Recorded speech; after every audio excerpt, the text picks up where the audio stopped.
What's up? What's up? What's up, y'all? It's Zai. We back with another episode of On Zai's Frequency.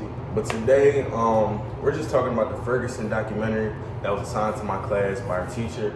The documentary dropped in about 2014, but the problems that are happening in the documentary are still here. They're still present. Now, I don't want to say that every single cop is targeting black kids, but it is obvious that in certain states, the black demographic is targeted by law enforcement, especially in St. Louis, as we saw in the documentary. Well, they had a plethora of municipals around the area, so that even if you get a ticket in this place, you drive 5 minutes down the street, another municipal can come and get you, another 500. And then you take a left, another municipal can get you, another 500. And it's getting to the point where these fees from the municipals are more than the average living means, you know what I mean? And it got to a point where it's difficult to live. And what do you do when it's difficult to live? You protest against the power system that's putting you in that position, which is exactly what they did. But the second that we try to do something about it, we're the villain, you know? When you have the black people in masses coming together, that's when there's a big problem. The Constitution, the plan that our founding fathers made, the plan of the United States, it doesn't work to go in our benefit. Honestly, it's just a cycle because, you know, they create suburbia.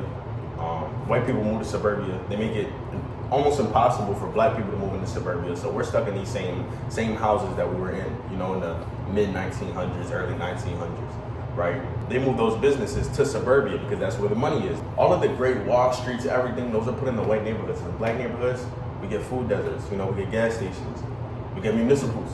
I wish that there was a better way to go about protests, because peaceful protests always turn violent. It could be a plethora of things. It could be emotions, you know, driving up a lot. It could be fear. We're already looked at as the criminals. We already have that stereotype because of places like St. Louis that have those municipals that basically put people in jail. It's a generator to put people in jail. They can't afford it, you know what I mean? So they get put in jail. There were suicides, multiple suicides, of people getting left in holding cells for days on end waiting for the case to come. And it's not at the top of the priority. This is what throws me off, right? It's the top of the priority to give tickets, right? Because law enforcement wants to make money. So it's the top priority to ticket these people over and over and over again. But it's not the top priority to find justice, to figure out if this person was right or wrong, to give them a date so that they can appeal, to give them a date so that they can talk about their experience. No, they don't give that. You know, it's all about money. And it's not just St. Louis, it's really America, bro. It's America. It's about money. It's a cycle, bro. It's a cycle. Somebody has to be at the bottom so that somebody can be at the top. And everybody's not supposed to be at the top. So yeah, I definitely enjoyed the watch. Hope we can see some more content like that in the near future. I appreciate everyone for tuning in. This is On Zai's Frequency, signing out.